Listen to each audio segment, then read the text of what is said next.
You're listening to episode 114 of the D6 podcast. I don't know anything more important in our society or in the kingdom of God than to help the church, help the family. Discipleship is not an event, it's a way of life. And one day it just hit me that discipleship at home was not about doing more.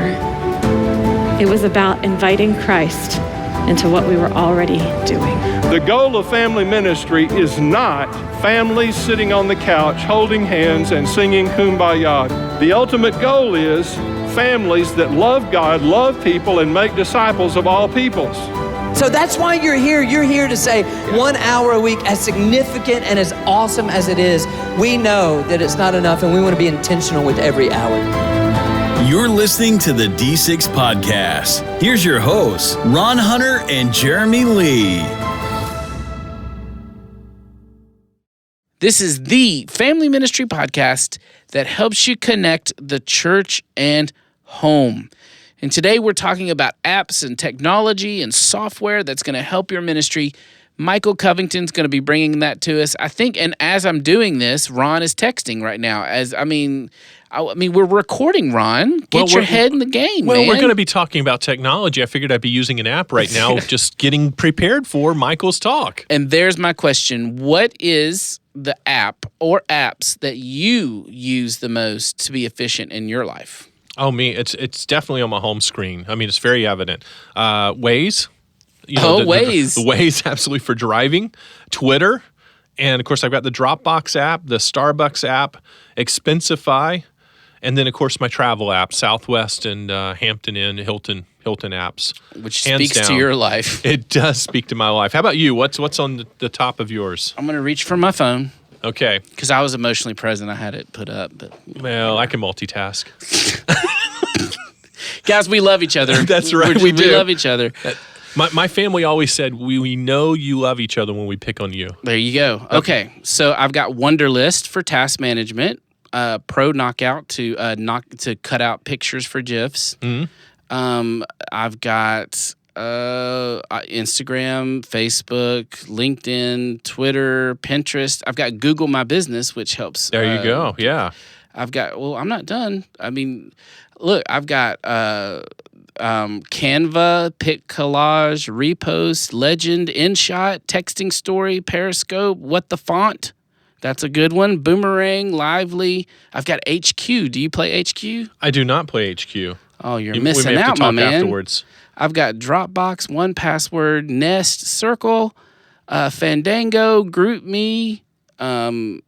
I love shoes, so I've got the GOAT app, the Sneakers app, the Kicks on Fire app, Nike, StockX. Explains the up logo on your app. Oh, your come computer. on, man. I've got Slack, Upwork, Buffer, GoToWebinar. Monday is a new one that I really like. Loving Monday. Loving it. Monday.com. Vimeo. Okay, we'll stop. Yeah, right. Yeah. So I love apps. I didn't hear the Bible app in any of those. Oh, it's there. It's there. Okay. It's there. Okay. Fair enough. I was going to ask, do you read it more electronically or do you No. read it the tactile experience? No, Yeah. I'm a grumpy old man when it comes to that. I want to touch it and feel the Bible. I do not want to, when the pastor starts the sermon, I don't want him to say, turn on your phone. I want him to say, open up the Bible. Yeah, I follow on my phone, but for my personal reading, I prefer the Bible. But I do my personal reading electronically more than I do for my Bible. But I teach from a physical Bible weekly. Nice. So I'm really, not consistent on that one. That is a great. Can you do a Twitter survey on your Twitter? I don't know. You can. Have Okay. Melissa do this. Have Melissa teach me. Have Okay. Melissa. Let's make a note here, key executive producer. We're going to put up a Twitter survey on Ron's Twitter, @RonHunter. And just two options. Do you read the Bible more electronically, or what would the other option be? Tactile. Printed. Printed. Yes. Printed. I want to see the results of that. So jump on Twitter if you're on Twitter, and let's do that. Now, interesting because I'd be curious, and we can't add more questions to this. I'm not trying to, but I also think it depends on generation. I teach adjunct now to both undergrad and grad students at two different universities, And I'm finding two things are happening. Universities are moving away from electronic books, and the students are actually preferring tactile interaction with the book so they can hold pen and paper in hand, mark them. And of course, in grad school, you get to mark page numbers, and that's a lot harder, even though there's an electronic page number. But I'm finding Generation Z seems to be a lot more tactile in their experiences. So they're taking it. Yes, they're taking it. They're going old old school. Yes, oh, pun intended. That's okay. right. Hey, listen, Michael Covington. If you don't know him, he's got way more apps than both of us combined. The man is a technology guru. He has developed some amazing software that you're going to love, and he's going to tell you about that as well. So after the break, we're going to be talking to Michael Covington, and he's going to be talking to us about technology that we can use to become more efficient and to advance our ministry. We'll talk to you then.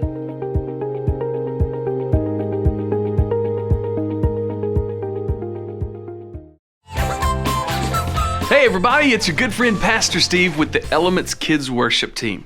Elements Kids Worship is a completely downloadable 52-week curriculum for use in your church with either midweek programming, kids' church hour, or even with small groups.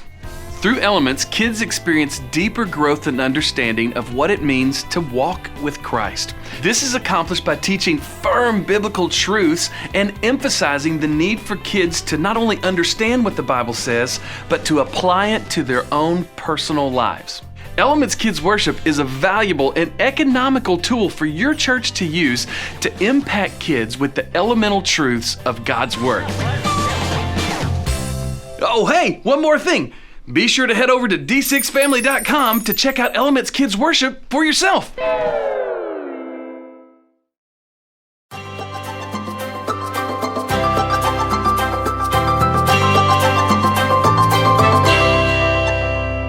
Hey everybody, Michael Covington is our guest. Welcome, sir. Thank you. Michael is a team leader for Discipler. If you guys haven't checked that out, I hope you'll maybe Google it while we're talking. Feel free to open up a new tab. Go for it. His role and his passions combine to provide a unique perspective on how churches and ministries can and should do discipleship digitally. Amen. Super interesting. Michael, his wife, and two boys. I've got two boys too. Boy, dad. Rock on. They live in Colorado Springs, Colorado. Quick fun fact about Colorado Springs. I know so much about it because you just educated me. I did. The U.S. Olympics teams train there. They do. What else was cool about Colorado? Pikes Peak. Pikes Peak. America the Beautiful, was penned on the top of Pikes Peak. See? Yeah. There was something else really, really cool about Colorado Springs. Well, we have Folks on the Family. We have the Air Force Academy. It's just an amazing, beautiful place to be. You made me want to go. Yeah, it definitely shows off God's handiwork for sure. Okay, so let's start with this. Oh, by the way, our theme for our interview is using technology to advance your ministry. That seems to be your wheelhouse. A little bit, yeah. So we want to help our ministers who are very technologically savvy, and then really help our ministers who are not so technologically it's all right. savvy. We can't be all things. That's how you create a curve. That's right. That's right. So let's start with this. What are some mistakes you see ministries making in the area of technology that we can avoid? This is a great question, and I started to write down the answers to this, and there were kind of a lot of different things, but I think sort of some of the biggest things that we can think of would be when you think about technology, the first thing you have to remember is that technology is a tool, right? It's neutral. So always look at technology as what problem can it solve for me? If you are just sort of adopting a new technology because you have what I call shiny object syndrome, you just sort of attract to the latest and the greatest, you're probably in the minority among the people you work around, whether it's your church staff, your colleagues, or maybe it's your volunteer team. And you have to remember, as you just pointed out, people are everywhere on the spectrum when it comes to technology. So if you are a technologist looking to adopt technologies, the last thing you want to do is just spring something on someone. That's a huge mistake. So make sure that you've identified a real need in your ministry that you can solve with technology. The next thing I see people doing a lot of times is they don't plan for technology implementation, right?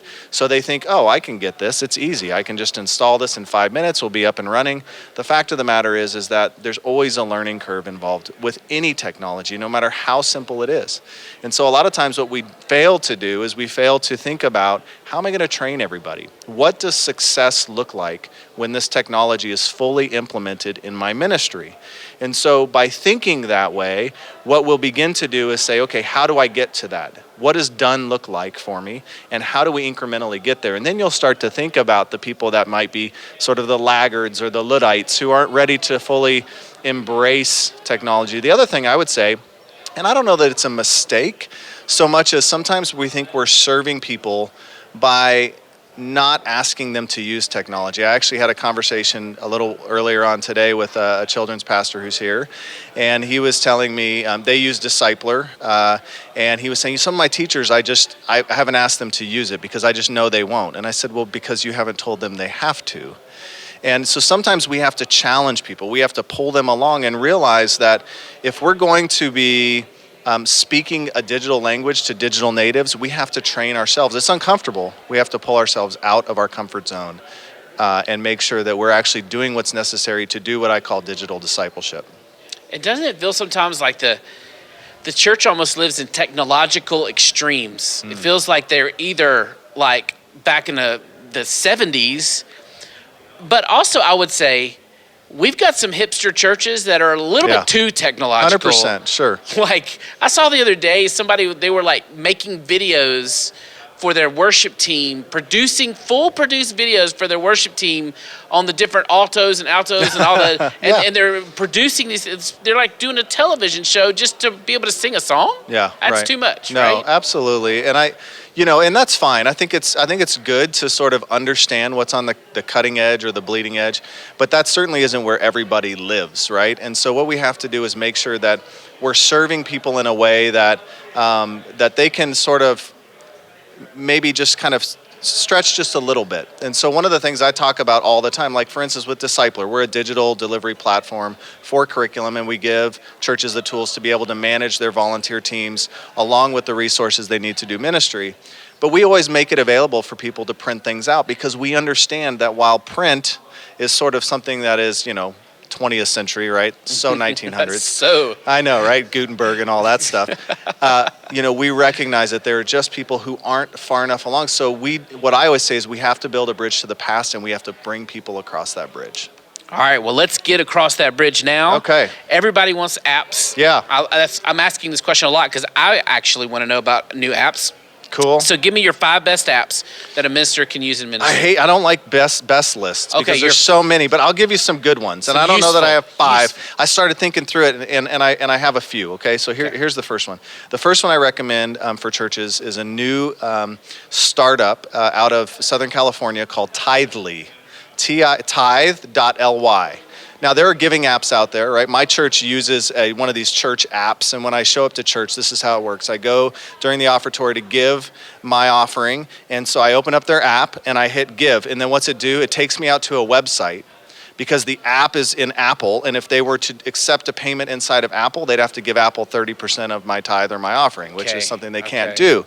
So Tithely's worked their way around this situation. They have a native app for iOS and a native app for Android, so it works for everybody's smartphone, unless you're a Windows user, in which case, well, we won't talk about that. But, right? So you actually show up, and the cool thing is they do one-time gifts, they do recurring gifts. So if your church does pledge drives, one of the crazy things, I was talking with a guy from Tithely last week, and he said there are a lot of churches who still do these pledges at the beginning of the year, and they have no accountability to them. They have no way to hold people to their pledge. With Tithely, somebody can set up a recurring gift, and whether or not they show up to church, because the average person now who attends church regularly goes 1.8 times a month. So if the only time they're giving is when they're inside your doors, you're missing a huge opportunity. And so Tithely helps fill in those gaps, and then they give you administrative tools. So if you're still collecting envelopes and people are writing their credit and debit card numbers on them, you can actually put those in, and in batches, you can do it in batches, it'll process them all at once. So, hey, that first one right there, You just changed the bottom line of some churches. Isn't that awesome? I love that app. And I'm not getting paid by Tidely. I just talked to this guy last week, and we were talking That's so about cool. Yeah, we were talking about like giving in children's ministry. Right? We were thinking about Discipler and how Discipler might be able to partner up with them. And I was just blown away by sort of, this is a real pain point for churches, is trying to figure out, because he told me something like 60% or more of giving is still handwritten checks.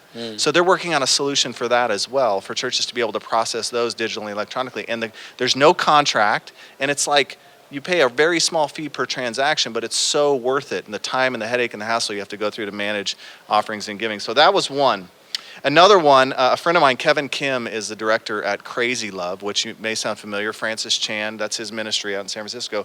They have developed an app called Read Scripture. Now, we all love the Bible app, right? We love YouVersion. For those who have been around a while, we remember it as YouVersion. And the Bible app is cool, particularly, so this is kind of a two-in-one, and a little plug for us. The Bible app has these really cool reading plans. If you haven't discovered it, you know, they have more than the Bible. There's all these really neat devotional plans you can sign up for within the app, and they're all free. In fact, we just created one called Married to Your Ministry, ? And it's really for pastors and church leaders who sort of got into ministry for the right reason, and now it has become, it's really overwhelmed, and they haven't been able to sort of manage the other areas of their life. And so, but you know, YouVersion is a great Bible app, and a lot of people use it when they go to church. What Read Scripture is for is really to help. They've combined with the Bible Project. I don't know if you're familiar with that, but it's these great videos. So they take the videos and they infuse them with the narrative of Scripture, and they really unpack some of the themes and concepts that you would get in seminary, but you don't have to go to seminary to do it. And it's in a beautiful experience. For iOS, you can go, I think it's readscripture.org, and you can download that app, and I think it's free. Daggum. You're doing well. Any more? Good one. Yeah, well, Discipler, obviously. What's that? Yeah, right. So Discipler actually is the organization I work for. And what's crazy is we are a 140-year-old organization. We're a nonprofit. We started out of the Great Fire of Chicago when a man named David Caleb Cook, who was a sewing machine salesman and by day, and he was doing Bible clubs in his backyard on the weekends.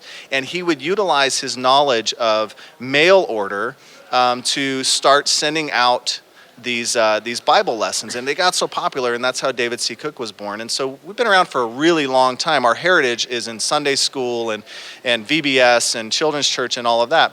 And a couple of years ago, we started thinking through, like, well, gosh, we're in the digital age now. We probably should start thinking about how does this whole concept of children's ministry and family ministry really, what are some solutions that we can bring to bear on those ministries? And the answer for us was Discipler. And the idea is that we talk to a lot of churches. And one thing I find in this age of information is that a lot of churches are using Google as their curriculum source. Google. And, you know, they're going on and they're looking and they're just finding resources. And that's great. And you can probably find some great stuff. But, you know, I could walk into Barnes & Noble, or I could go to on iTunes, and I could probably find some great books or music, but I'd have to dig through a lot of stuff, and it would take me a ton of time. So what we've done is we've curated some of the best resources in the form of curriculum for the church and for any format. So whether you're doing classroom or large group, small group, or rotational or children's church or VBS or whatever, we have a huge library, including D6, right? All the D6 age levels in the Discipler library. And what's so awesome about that is it gives churches the ability for one low price per year to have access to all of it. So if you want to use one curriculum for your first, second graders, another one for your third, fourth graders, for your middle schoolers, your high schoolers, even your adults, it's all a part of your annual subscription. And then we built in all these tools to help you manage your volunteer team and things like that. So I'd encourage people to check that out. Obviously, that's why I'm here, but that's Discipler.com. Hope they check us out. And there's no E, but if you type the E in Discipler, you'll get there too. That's amazing, dude. It is amazing. I love it. I appreciate that. No, those are you're doing fabulous so far. Way to go. So you're a tech guy, and there's got to be some podcasts or blogs that you follow that will help us stay current with technology tools. So what are some of those? Golly. Blogs. I mean, one I like to follow is michaelhyatt.com. If you don't know who Michael Hyatt is, he's a great leadership guru. Kind of came out of he was the former CEO, publisher, president of Thomas Nelson Publishers, HarperCollins. And he just has an amazing way of focusing on productivity, sort of helping you accomplish the things that you want to, because so many times we just sort of don't pay attention to our goals, or we don't have any goals. So I like him. One of the ones in our space that I like to follow is Nick Blevins. If you're familiar with Nick, I know you guys probably have interviewed Nick before. Yeah. He's really good. He's a local guy that within our space that I would highly recommend. In terms of, I'm trying to think of some other ones. There's so many crazy ones. Those are the two that come to mind right off the top of my head. Yeah. Well, thank you. Yep. So why is it important for a ministry? And because I've heard you teach on this, why is it important for them to have a good email list? Yeah. And then what are some creative ways we can use email to do more than just send announcements? Because churches are way too famous for doing that. Well, I mean, it's amazing. I grew up in an era, obviously. You're much younger than I am. But, come on. Well, at least 5 months or so. But, for me, obviously we grew up in an era without the internet. And so the only way that you actually could communicate to people would be by snail mail, right? Or telephone calls. I mean, the old getting a call at the dinner table was a regular thing. And that's back when phones actually hung on the wall and you had a cord, And so, one of the nice things that email affords us is the opportunity to hit people wherever they're at.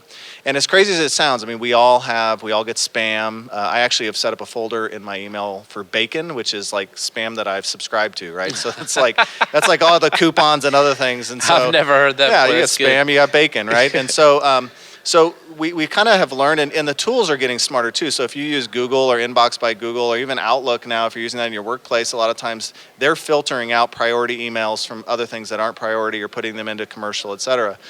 But the important thing is that email has proven time and time and time again to still be the best way, the most effective way to get people to read your communications. And on average, a good open rate for an email is going to be somewhere 30 to 40%. Now, in a church, if it's a pastor writing to their congregation and maybe it's their core membership, that might be a lot higher. If it's a broader visitor base, it might go down. But the point is that you're getting people on their phones and they're carrying that with them all the time. And so for me, the importance of having a good email list, and that word good in my mind means one that's clean, one that is, that you're not continually sending to somebody who never opens or reads your emails, is really, really valuable, because you can quickly and easily get communications out from your ministry to the people that need to hear it. Now, the way in which you figure out what good looks like or what good means is you have to use good tools. And there's a free tool that I use, and you've probably heard me talk about this before, and it's called MailChimp. You can go to MailChimp.com and sign up for a free account, and most of their tools are free, and I think they end up charging once you get over so many people on your email list. But they give you really cool tools to drag and drop. You don't have to be a designer or anything like that. It's really easy to create good-looking emails. And here's another crazy thing.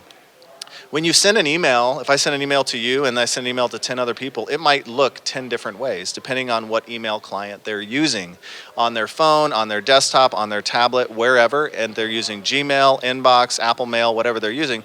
All of those things might render that email differently. So what MailChimp does is it automatically formats that email in a way that's going to look right on that email client. So I would say there's a whole big topic when it comes to email, but the importance of collecting email addresses, making sure those email addresses are valid, which MailChimp will do for you. If they're bad, it'll kick them off, it'll clean them out, is really important. But beyond that, making sure that your emails themselves are having a good impact. And so what I mean by that is your subject line, writing a great subject line, writing great copy in the email.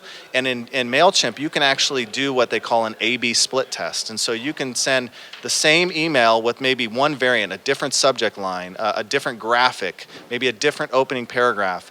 And what it will do, if you send that email to 100 people, it'll send it first to 10 people, and it'll say which one wins. If 8 people opened this one and only 2 opened this other one, it's going to send the other 90 to the one that won. So those are some good ways that you can utilize email, utilize MailChimp and tools, technology, to communicate better. I'm going to talk about that more in my breakout on Friday. Perfect. If I've been a minister on staff for a long time, Yep. and I currently own a digital marketing firm, so with that perspective, looking back, if I were to be a minister again, knowing what I know now, my outreach plan would be to try to create an email list with every parent in the city on my email list by using lead magnets and some of the other tools. What I'm trying to say, lead magnets. Magnets? These parents are like metallic? Exactly. Google lead magnet to figure that out. Yes. But I guess I would just simply say, I'm hoping to inspire a minister listening to this, because with just a little bit of learning about digital marketing, it is the potential for outreach, especially with parents and families in your city, is unmatched to probably any other strategy you could come across for outreach, for getting the attention of people who don't care about you. Yeah. Okay. So can I just dovetail on that? Yeah, just please, briefly. yes. I mean, this is a topic that I'm really passionate about. I think that when it comes to it's in any relationship, if I want to build a friendship, establish a friendship with you, the first thing I never do is ask you for something, right? The first thing I never do is come to you and say, what can you do for me? If I want to build a relationship with you, what I'm always going to do is I'm going to come to you and I'm going to try to do something for you, whether that's just extend a warm handshake, a pat on the back, maybe I'll pray with you, maybe we'll go have coffee together and I'll buy you your coffee, right? And in the normal course of relationship, we're going to have some give and take. There's going to be times where you extend grace and gifts to me and vice versa. That's how relationships work in life. At least that's how they should work. And the same thing is true when it comes to collecting people's information from them, right? People are inundated with people asking them for their contact information. And so what is going to be the differentiator between your church and your ministry and anybody else, no matter how special you might think you are, who's asking them for their information, is what have you done for me? And so what we do at Discipler, we do this all the time, is we create great resources for children's ministry. We just published one that I think every senior pastor should read called The Case for Kidmin. Because we forget that there's this 4:14 window that Barna talks about, right? Where if somebody's going to give their life to Christ and commit to becoming a follower of Jesus, the chances that they do that outside of the ages from 4 to 14 drop dramatically, right? So your church growth program, if it doesn't include kids, you have it wrong. Right? Kids are the future. It's not just, it's not just a cliche. They literally are, and they're just as valuable as far as being disciples of the kingdom as you or any adult might be. And so what I would say is that if you go pick up that ebook, what you'll see is just what you're talking about, is there's a lead magnet attached to it. We'll give you this ebook, you give us your email address. And by creating and offering people things that they're going to find useful in their own lives, whether it's as a parent or as somebody who's single or whatever station they find themselves at in life, they're going to see that you cared about them enough first before you asked for something in return. All right. Look, they literally, I cannot believe this. We haven't even made it through like 3 or 4 questions, and they just flagged me for time. I can't believe it. Okay. So this has been amazing. But guess what I'm going to do? What's that? I'm going to keep going. All right. Cool. Is that okay with you? I'm good. All right, because you're giving stuff. Such good stuff. I want to make sure we Sorry, I do this. talk a lot, so. Are there some social media best practices that ministry should make sure they're doing? Social media best practices. Well, I think the first thing is don't try to do everything. We're thrown these different social media channels, whether it's Instagram or Snap or Facebook or Twitter, whatever it is, we feel like we have to do them all, and then we don't do any of them well at all. And so what I would do is figure out, what is the one thing that you're going to get the best response rates on, and really start there. For us, that's Facebook. We just find the best traction with people. We can get the best interaction and engagement on Facebook, but we're beginning to play around more with Instagram as well and seeing some, positive interactions and feedback there. So I would say don't try to do it all. The other thing is I would say leverage the tools that are out there, things like Hootsuite and other tools. There's a whole host of different tools you can use to manage your social media feeds and relationships, and just make sure you're listening and paying attention. One thing that I think a lot of people don't think about when it comes to what I would call social media, because it's not necessarily real time, but it's just as important. And I talked about this recently in a class that I did on marketing your ministry for a different organization, was this idea of Google reviews. And I don't know about you, but I love Google reviews. Like if I'm going to go to a restaurant or whatever, I am looking first to see what other people have said. And you know what's amazing is that local SEO is really powerful when it comes to people deciding whether or not they're going to set foot inside your church doors. Particularly if it's your children's ministry, they're going to look and see, has anybody else said anything positive about how their kids like that church on that Google review. So if you haven't gone on and claimed your church or claimed your business page on Google for your church and set up your church's hours and maybe put up some pictures and maybe talked a little bit about your ministry and then encouraged your parents who are your biggest fans and champions to go on and review you and leave great reviews, that's something that you should be doing, because that is going to be huge for a lot of people who are just new to your town and looking for a church to get planted in. And I'm wishing I could remember the name, but I've come across recently some services that help you get Google reviews through you send it to your email list and Google it. Google it. And but no. Okay. You've told us about Discipler. I just want to give you one last shot here. Okay. How can somebody find out about Discipler? If somebody was interested in being a part of that service, give them a little bit more. Absolutely. Well, obviously go to discipler.com. It's discipler.com. And for us, I think what really drives us and what we're passionate about is when we think about people who are in children's ministry or family ministry, I often say that they're the most overworked, under-resourced people in the church, right? They have the biggest volunteer base. They have to do the most with the least. They don't have the biggest budget oftentimes. And the thing that we've been talking about a lot lately as a team is this idea that, Scripture exhorts us in Matthew 16 that we shouldn't store up our treasure here on earth. We should store it in heaven. And Paul tells us in 2 Corinthians that we have been given a treasure in earthen jars of clay, so to speak, right? And so the word picture that comes in my mind is that we are supposed to be pouring out this treasure into the lives of other people, this treasure that God has planted inside of us. And in my mind, the treasure that we all have the same amount of, you, me, big church, small church, lots of volunteers, solo player, is time. We all have the same amount of time. It is a rare treasure. And if we're not managing it well, then we are missing out on a huge opportunity to sow into the lives of kids. And so for us at Discipler, we're dedicated to simplifying KidMin and really helping to take back some of that time so that people can really invest in spending those 45 minutes, 60 minutes that they have during a week with one child, rather than having to do all the administrative junk it takes to manage all those resources. I love it. Thank you so much for being here. If you guys want to connect with Michael and learn more about Discipler, like you said, you can go to discipler.com. Thank you, sir. All right, man. Appreciate it.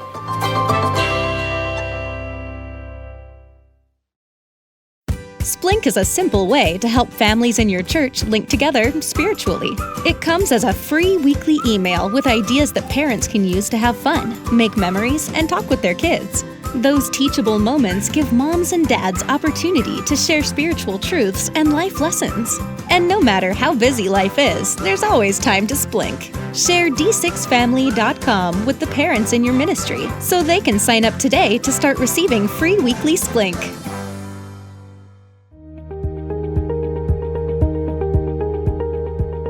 Hey, thanks to Michael Covington. You're awesome, my man. Thank you for being there. And look, he brought it. I mean, an interview like that, when I set him up and say, hey, can you do this? It takes prep time. So I want to thank him for his prep time. He served us well. What a tutorial and great break in our normal topics. Absolutely. And we are enjoying this summer. We hope you're enjoying this summer.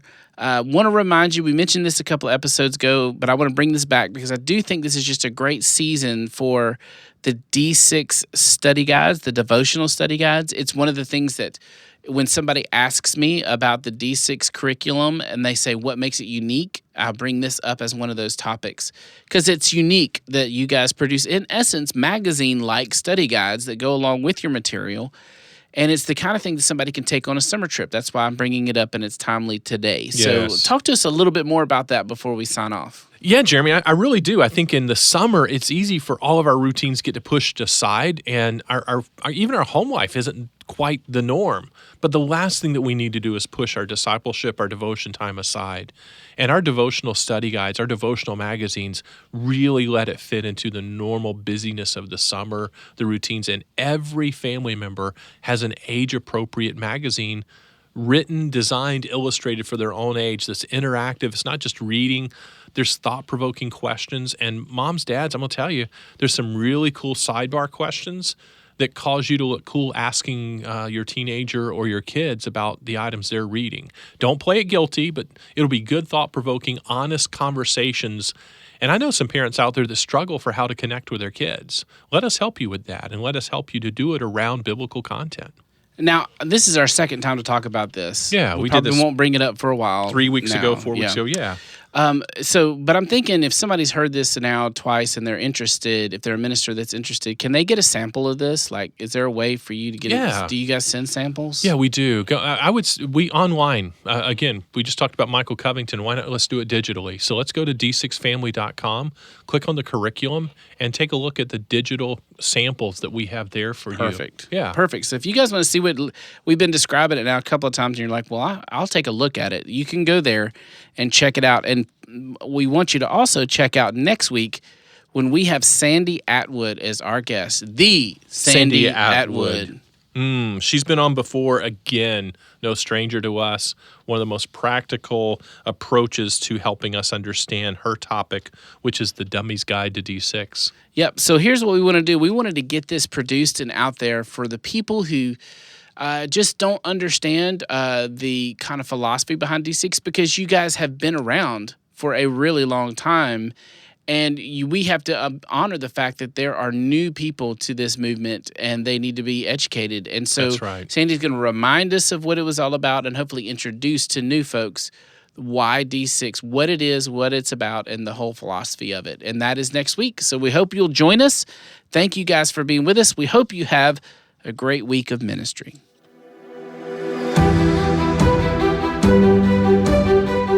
You've been listening to the D6 Podcast. You can learn more about D6 at d6family.com. And if you're a minister, we invite you to join the D6 Leader Network by going to d6leader.net.